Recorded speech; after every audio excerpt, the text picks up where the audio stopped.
If you weren't the CEO's daughter, I wouldn't date you. Such a plain girl like you. He said that and drenched my head in beer. His abusive words wouldn't stop. Maybe he had too much to drink. I couldn't believe the situation I was in, and I just stood there, unable to respond to his insults. My apologies for keeping you waiting. But his complexion changed at the sound of a voice from behind. Without turning around, I got into the car as suggested. My name is Lydia.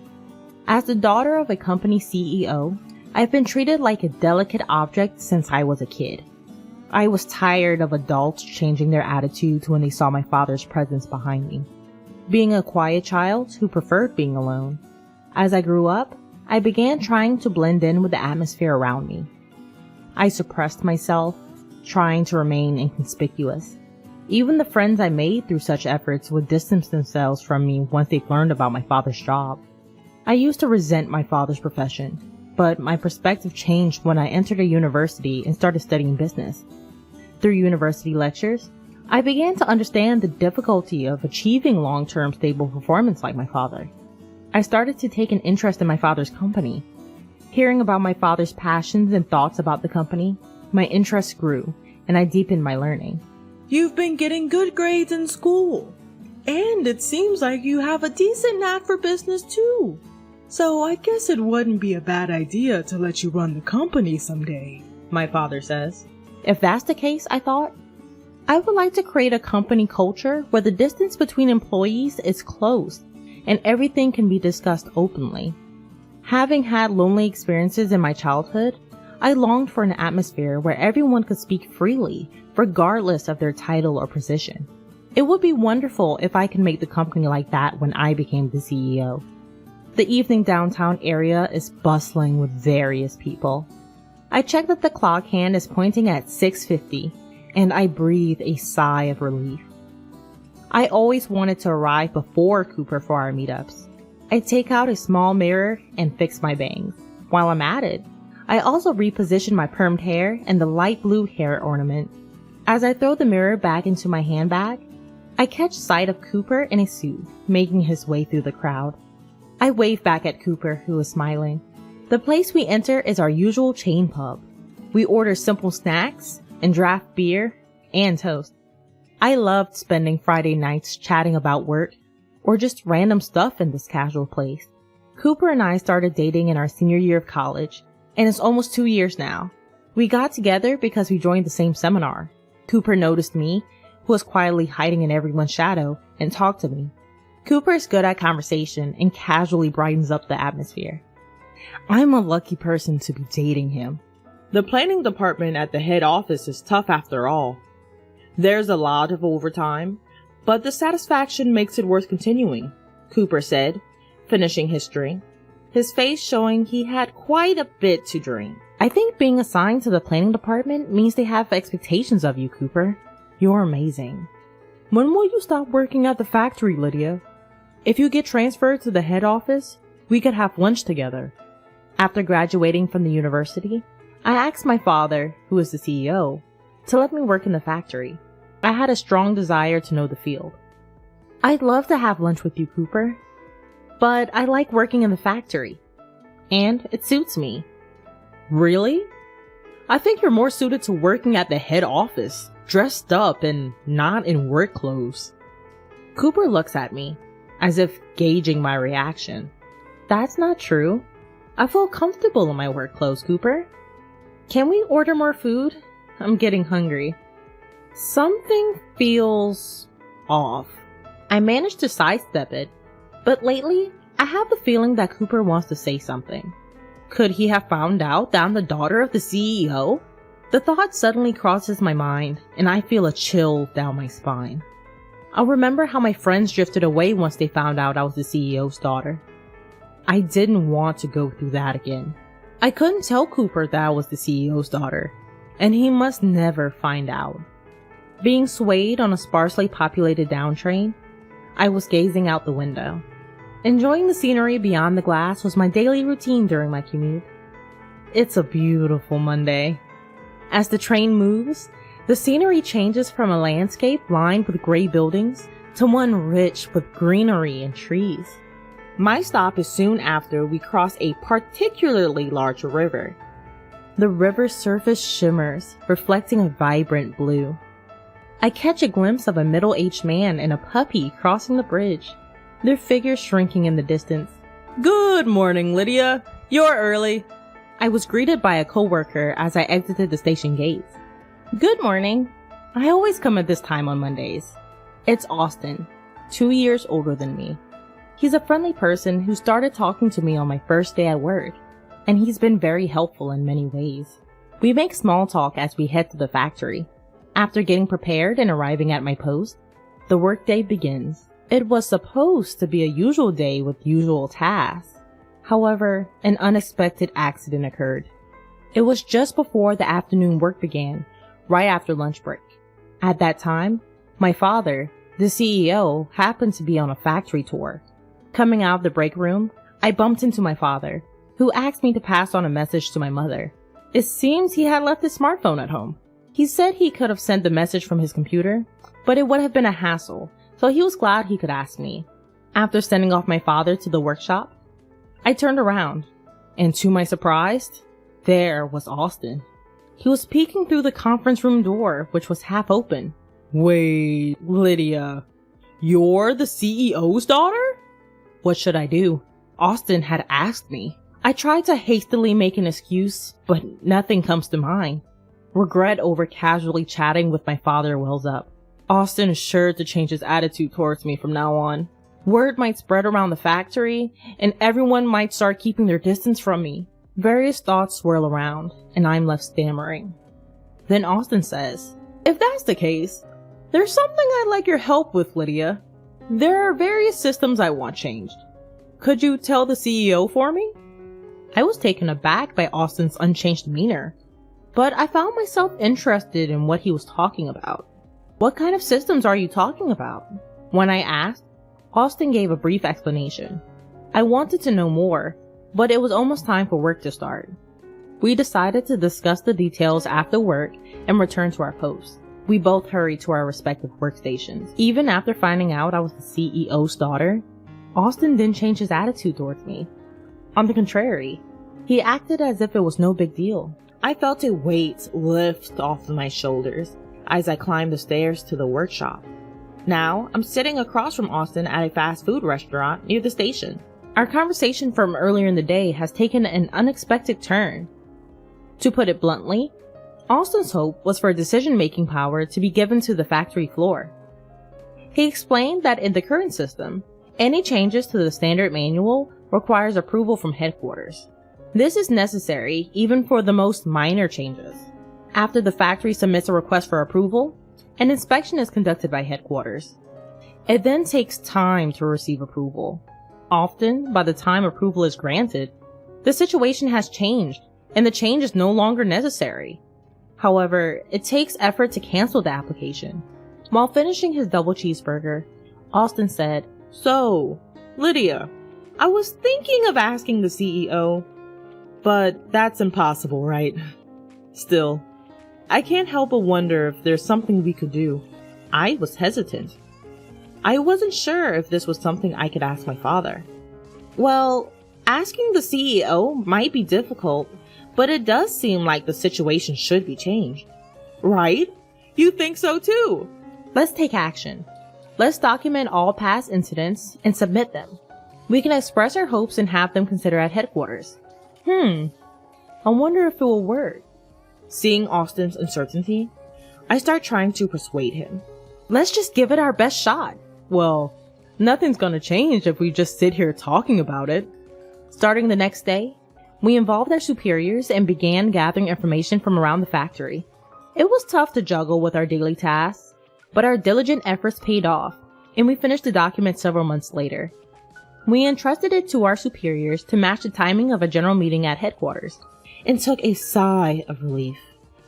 While I was drinking a canned drink and taking a break, a colleague came up to me.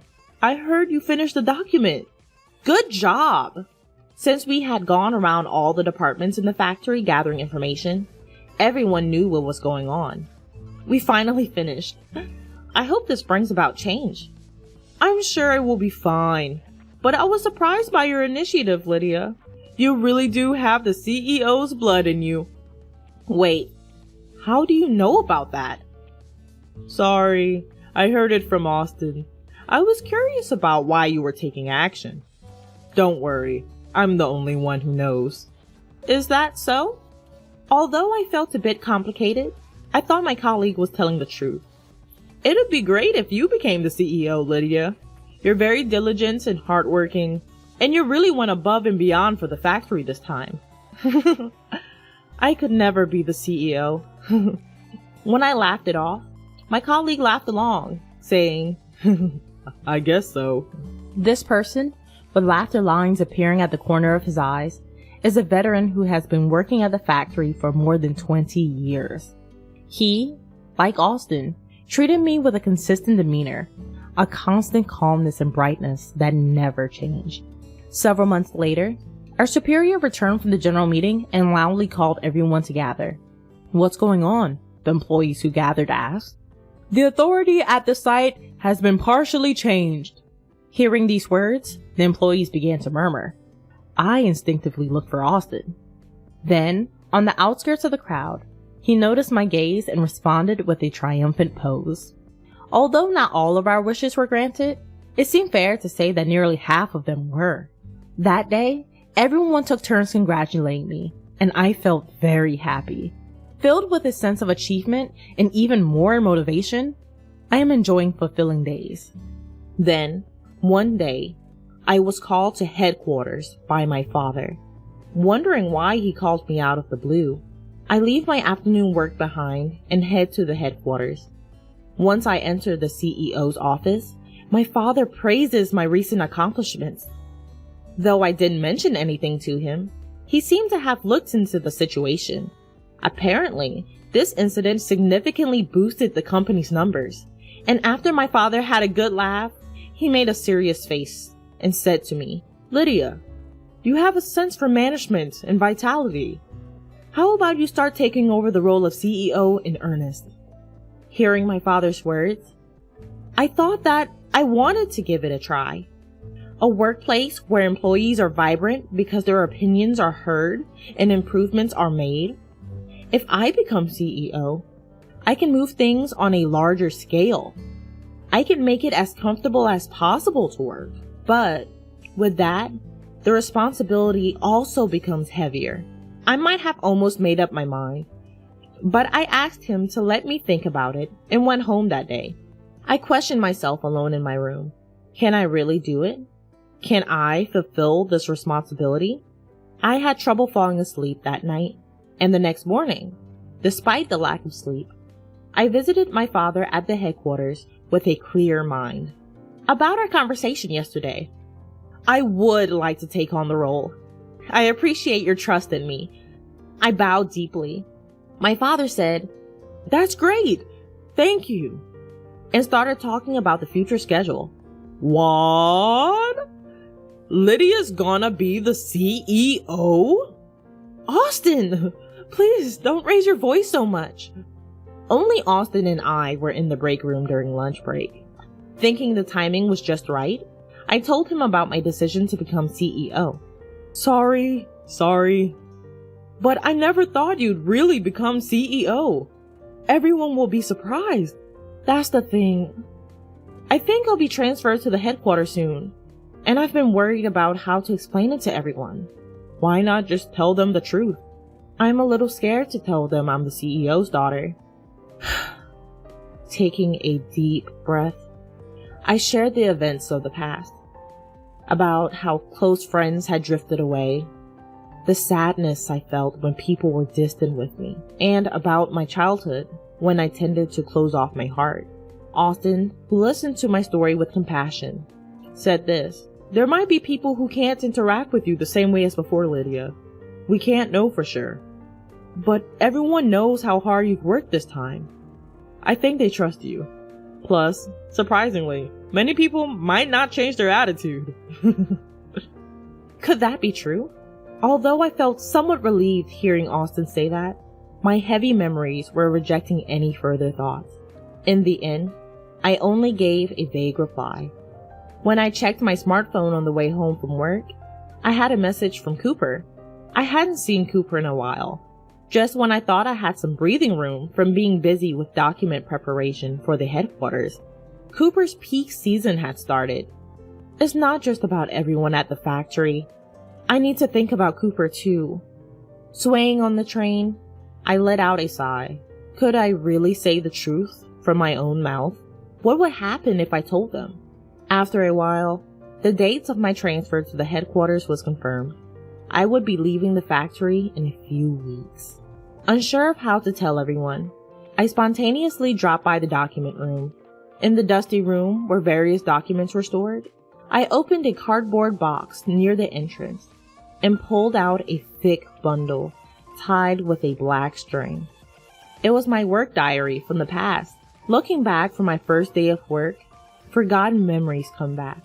The times when I was a novice who knew neither left nor right. When I was taught work carefully. When a senior colleague spoke to me as I learned the job. And when someone treated me to canned coffee when I was down about making a mistake. As I looked at the diary, my mind became set. It's not about whether they accept me or not. I'll convey the truth with gratitude for everything so far, and sincerity. With that decided, I left the document room. On Monday's morning assembly, I was to tell my colleagues about my transfer. Prompted by my boss, I stepped forward and bowed. Wondering what it was about, everyone was waiting for me to speak. Austin and a colleague who knew the situation were watching from the back of the circle. I told them that I was the CEO's daughter and that I was going to take over the company, and I expressed my gratitude. To my surprise, I was able to say it smoothly, as if I had never been troubled. While being surprised at myself, I looked at everyone's reactions. While they seemed to be shocked, Austin raised his voice saying congratulations, and more voices of agreement followed. Somehow the atmosphere softened and I felt relieved. I gratefully received the encouraging words, feeling refreshed. Later, everyone invited me out for drinks. They said it was a celebration for my becoming CEO, so we headed to a pub, much like a year-end party. The large number of participants made me so happy, I felt like crying. I felt confident that I was being accepted to this extent. Since it was a celebration, they booked a different restaurant than usual, and we all got on the train. We got off after about 15 minutes, arriving at a popular pub known for its delicious seafood. We livened up the place with random chats, and as the drinks flowed, I was wrapped in a fluffy sense of joy. After a while, I checked the time, and nearly 2 hours had passed. Wanting to sober up a bit, I headed to the restroom. The pub was bustling at 8 p.m. Every seat was filled. As I was looking around, intrigued by this first-time visit, a familiar voice caught my ear. Involuntarily, I paid attention. The voice seemed to be berating someone. Contrary to my desire to leave immediately, my body was moving toward the source of the voice. It was a strange feeling, as if my body wasn't my own. Everyone in the seminar knew, even though she tried to hide it. If she weren't the CEO's daughter, no one would date such a plain girl. At the table of 4 men in suits, there was the person I expected.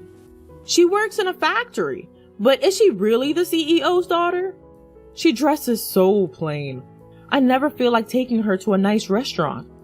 Maybe if she invited me to her family's mansion, I'd be a little motivated. I couldn't comprehend what the familiar and beloved voice was saying. Cooper noticed me standing still. He seemed quite drunk, his eyes fixed. His resentment and hatred for me came through clearly, and I couldn't move. Do you think you're worth something? The only thing you have is your status as the CEO's daughter. Cooper, glaring at me, didn't seem to realize I was actually there. With unsteady steps, Cooper approached me. He tilted the glass in his right hand and poured beer over me. The liquid that had filled the glass drenched my hair and face. Droplets fell, wetting the floor. What a waste of years being with you. Let's break up. Ugh, I'll break up with you. All I could do was nod at Cooper's loud declaration. Quietly moving away from Cooper with my dirtied face, I told my colleagues that I'd be heading home first. Luckily, they were all tipsy and didn't seem to care. As I left the restaurant, the cool night air touched my cheeks. The droplets in my hair cooled down, the chill reaching my scalp as if to freeze it. Feeling hesitant to get on the train like this, I reluctantly called for a car. When I was appointed CEO, my father had given me a personal vehicle. The driver assigned to me was someone I had known since childhood, and the car was familiar. I was looking at the national highway filled with cars, wanting to relax in the familiar seat. Then, the entrance of the pub opened, and someone came out. You're still here? Looking so shabby. Really pathetic. Held up by what was probably a colleague, there was Cooper, unstable on his feet. My heart was torn to shreds. I couldn't take any more of Cooper's words. Such violent words. Sorry to keep you waiting, CEO. A voice came from behind me. Cooper looked at me, eyes wide. Please, get in here. Prompted to the back seat, I moved my feet. Wait a minute. That was a joke. You should have told me if you were appointed CEO. Let's keep going out. I saw Cooper desperately trying to convince me over my shoulder. I felt nothing. If anything, a faint sense of disgust. The CEO is tired. Please leave. Once the driver confirmed I was in, he closed the door. As the car started moving, my tears burst forth. They kept flowing, running down from my chin, dropping onto my lap. What did I ever love about him? I didn't know he was that kind of person.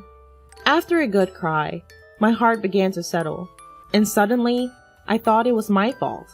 Staying as lovers without showing my true self was an unreasonable story.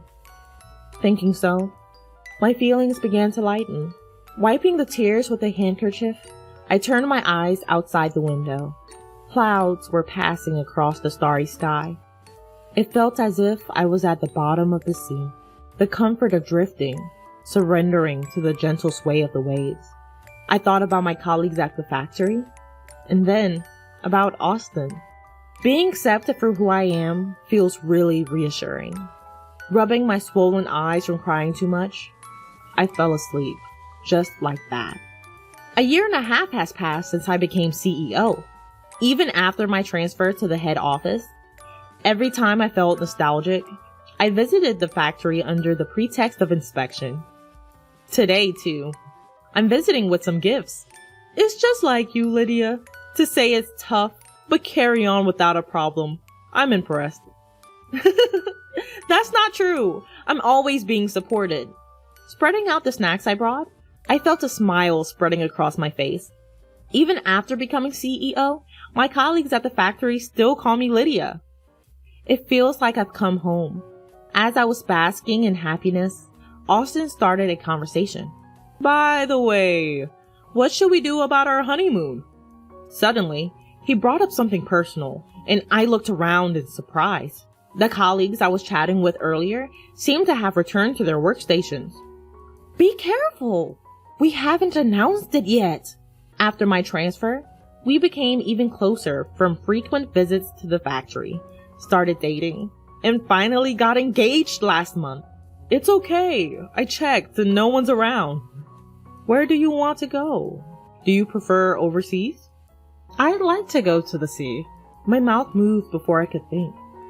Why was that? I had always thought that if I were to go with Austin, I'd want to go to the sea. If it's the sea, an island might be nice too. I'll look it up. Austin laughed as I said, I'm looking forward to it. I wonder what color the sea will be as I sit on the beach with Austin in the bright light. Just imagining it makes my heart flutter and my cheeks relax into a smile.